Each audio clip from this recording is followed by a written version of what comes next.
last section in chapter 5 is called confidence interval for means, and have a statement here that's going to kind of represent what we're doing today.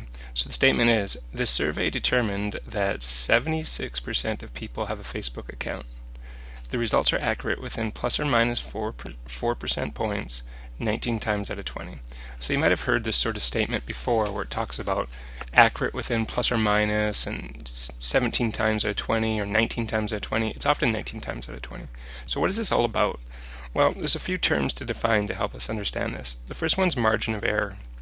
And margin of error is the possible difference between the estimate as determined by a sample and the true value of the population. So I guess what I should define here now is what the difference is between a sample and a population. Basically, a population is the entire amount. Like if you're talking about the population of King George Secondary School, it's every student in the school. I suppose you can include teachers too, but I'm just thinking of students. The population is all the students, every single one of them that attends our school. But let's face it, if you wanted to do some kind of study of King George students, you probably wouldn't ask every single person in the school. Why not? Because it would take way too long, and it might cost too much money if you had to, do some kind of written test or electronic test or something like that. And if that's not a good enough example, think of Canada, the population of Canada. That's a big population. You do not want to be asking every Canadian some question to get an answer. So instead what you do is you ask a sample. And what's really important is that it is not just a sample, but it's a representative sample. So what do I mean by a representative sample? It's a sample that is similar to the population itself. So for example, if you were talking about the population King George Secondary School, but you decide, I don't want to ask all 500 kids or 450, however many there are, I'm just going to ask a sample of them. You wouldn't want to ask only grade 8 girls, right? Depending on what the question is, that could totally bias the question. If the question is something like, what's your favorite singer? Well, if you're asking only grade 8 girls, you're probably going to get a much different answer than if you're asking the whole school. So you want to make sure that your sample is representative. So you would want to ask some grade 8s, some grade 9s, some grade 10s, some grade 11s, and some grade 12s, some boys, some girls, some rich kids, some not so rich kids, some academic kids, some not academic kids, some sporty kids, some not sporty kids, for just like that, right? You understand. Okay, so when you do that though, when you only take a sample, the good thing is it's faster and cheaper. The bad news is it's not 100% accurate. You haven't asked every single person. So what the margin of error is what's the difference between the estimate that you got from the sample and the real population. The larger, and hopefully this makes sense to you, the larger the sample size, the smaller the margin of error. So if you ask 2 kids, hey, who's your favorite singer? And one person says, my favorite singer is Lil Wayne. And then you ask the other person and they say, my favorite singer is Katy Perry. Are you now going to say that the 2 most popular artists at King George Secondary School are Lil Wayne and Katy Perry? I mean, it might be true, but that's not enough people to ask. However, if you've asked 300 kids at our school, and Lil Wayne is by far the one that they're picking the most, you can probably be pretty confident that that's the most popular for all the students, if it's a representative sample. Okay, I put greater than or equal to 30 here because it's kind of the magic number in statistics. If you can get more than 30 in a sample, your accuracy is proven to be much, much greater. Okay, so in our question, this statement up here, which one of them talks about the margin of error? Like, what's the possible difference? That would be this one right here. It's plus or minus 4%. So for example, well, actually I'll explain that when we talk about the next thing. So the next thing is confidence interval.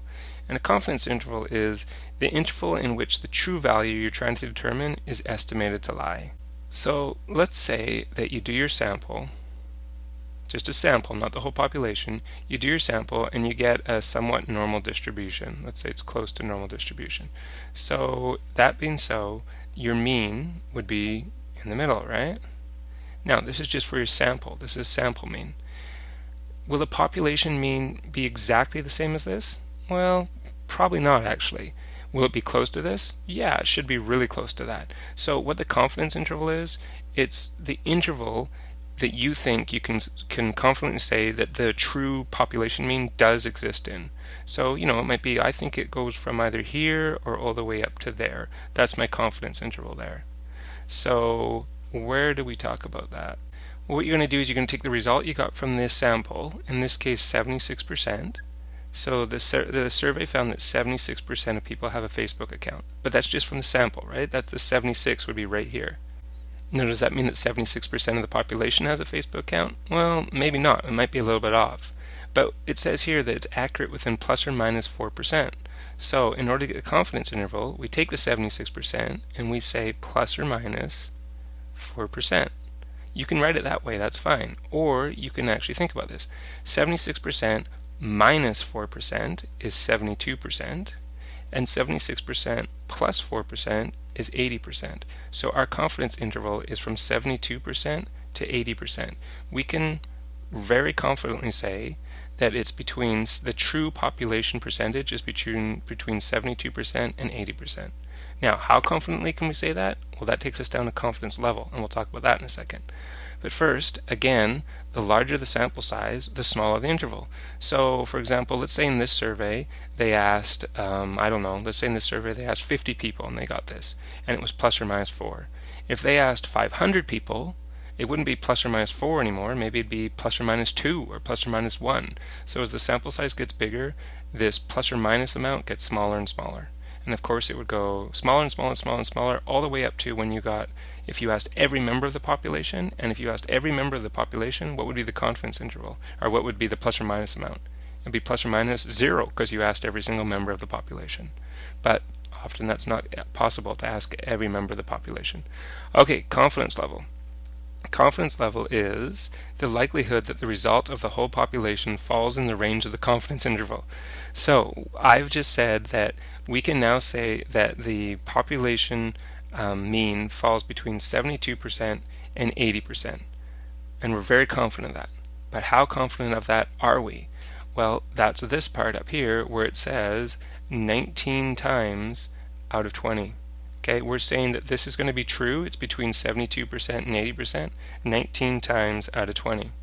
Sometimes expressed like that, 19 times out of 20. Or the other way they'll sometimes be expressed is as a percentage. So what's 19 out of 20 as a percent? Divide and multiply by 100, you get 95%. So we have a 95% confidence level here. Now, that's good, 95%.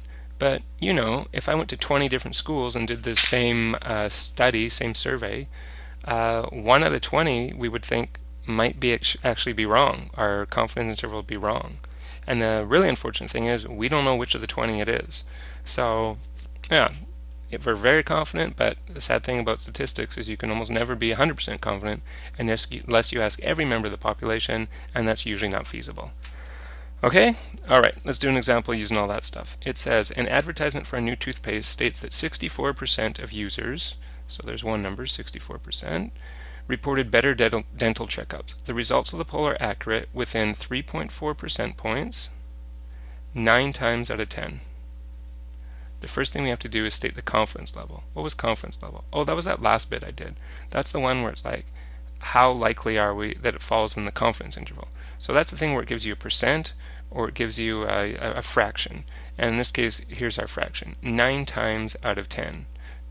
So the confidence level is 9 times out of 10 or 90%. We're only 90% confident this time. Determine the confidence interval. Well, to get the confidence interval, we take the result, the 64%, but then we look at the accuracy. It was accurate within 3.4 percent points. So that means plus or minus 3.4%. You could leave it like that, or if you want, you can do 64 minus 3.4 and get 60.6.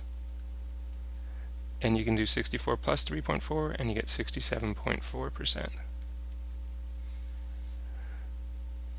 Okay, if all 32 students in a mathematics class use this toothpaste, determine the range of the mean number of classmates who could expect better checkups. So what we've just said is that between 60.6 and 67.4% of students could report better checkups. So if there's 32 students, what's the lowest amount we would expect? Well, the lowest amount we'd expect is 60.6% of the 32 students. And if you do that, you would change this to a decimal, I suppose, and multiply by 32, and you would get 19.4. And the most number of students we'd expect to get better checkups is this percentage of them, 67.4% of the 32 students. So to do that, we change that to a decimal, multiply by 32, and you get 21.6. Now, remember, we're talking about people here. Can you have 19.4 people? Not really. So I guess what I'd probably do is I'd round that one up, because we have more than 19, so the next whole number would be 20. And for this one I'd round down, because we only have 21.6, we don't have 22, so I'd probably say 21. So I think I'd express my answer like that. 20 to 21 students could expect better checkups. Okay, and how confident we are of that? 90%. It's pretty confident, but it's very possible it's not true. Okay, now, this page, confidence level theorem. I have good news and bad news about this. The bad news is it's crazy complicated. Look at this. This is the equation, and then we know some of this. We know that u, well, it's mu, is the population mean, x is the sample mean, this is the z-score separated into two tails, this is the sample size, and the standard deviation, and because it's above 30, we can assume that sigma, which is the population standard deviation, is pretty well equal to s, which is the sample standard deviation. And there's a very complicated way we could figure all this out, but I'm not going to do that this year. So in other words, as you've been hurriedly writing this all down, for this year, I'm not going to worry about this. I might come back and change this video one day, but I'm just not doing it this year. I don't feel like it. Because you can do this with the TI-83 much easier, so let's do that. The question is, and I'll explain exactly what we're doing here. It says, suppose we want to estimate the average weight of an adult male in DeKalb County, Georgia. I've always wondered that about DeKalb County. Actually, I just ripped this question off, I guess, a Georgia education website, so I suppose that's why it's talking about DeKalb County. We draw a random sample of 1,000 men from a population of 1,000,000 men and weigh them. We find, okay, no jokes about weighing Americans, okay? We find that the average man in our sample weighs 180 pounds and the standard deviation of the sample is 30 pounds. What's the 95% confidence interval? Okay, so what do we have here? We have a random sample of 1,000 men. So actually, if we look back up here, n was the sample size. So n is how many people we asked. Not 1,000,000, that's the population size, where the sample is 1,000. We find that the average man in our sample weighs 180 pounds. So in other words, the sample mean, not the population mean, but the sample mean is 180 pounds. And the standard deviation of the sample, so that's S, but we're allowed to say that it's probably the same as sigma, the standard deviation of the whole population, because we have more than 30 people. We have 1,000, so these things are probably the same. And standard deviation is 30.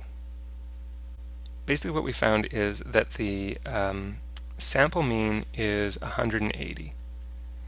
That's the sample. Now we're interested in the true population. We want to actually know what the average weight of an adult male is in Georgia, DeKalb County. So is it 180? Well, maybe, maybe not, but it's probably pretty close. Now we want to know how far do I have to make the spread here in order to be 95% sure that we've got the true weight of a male in this county. So your TI-83 can do this. So you'll go to stats, I'm going to show you this in a second, and then you'll choose Z interval, and then it's going to ask you to fill in a bunch of information. It's going to ask you to fill in sigma, and obviously you're going to put 30. That's the standard deviation. It's going to ask you for the X bar, which is the sample mean. You're going to put 180. It's going to ask you for N, which is the sample size, which is 1,000. It's going to ask you for the C level, which is the confidence level. And the confidence level, it says, is 95%. So you'll put 0.95. Okay, let's try that. Boy, this is easier than what I was going to get you to do. So we go to stats, which is right here. Actually we go over to test. I should have written that in here. You go over to test first, and under test at number 7 you see it says Z interval. So you hit 7. And here's what we're talking about. You have to make sure you've chosen stats here. Okay, if this was over here at data, you would have to go back over to stats and hit enter. You must do that, and that'll give you these options. And you can see I've already done it. I've put 30 into sigma, 180 into x bar, 1000 into sample size, and the sea level is 0.95. Now you go down to calculate and you hit return or hit enter. And when you do that, you get this result right here. You can still see it still gives you the 1000 and the 180, which we're not too interested in, but it gives you these numbers here, which we're very interested in. 178.14 is one number, 178.14, and the other number it gave us was 181.86. 181.86.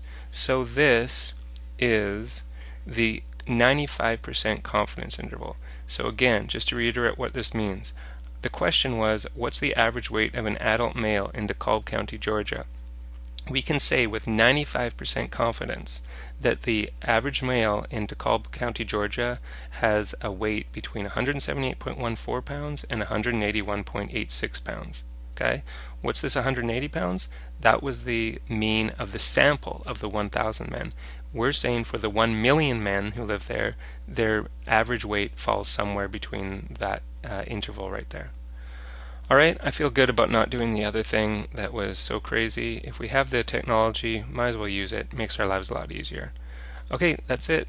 All finished statistics. I hope that will be useful for you when you get to university. Give you a little head start. Let's stay together, loving you.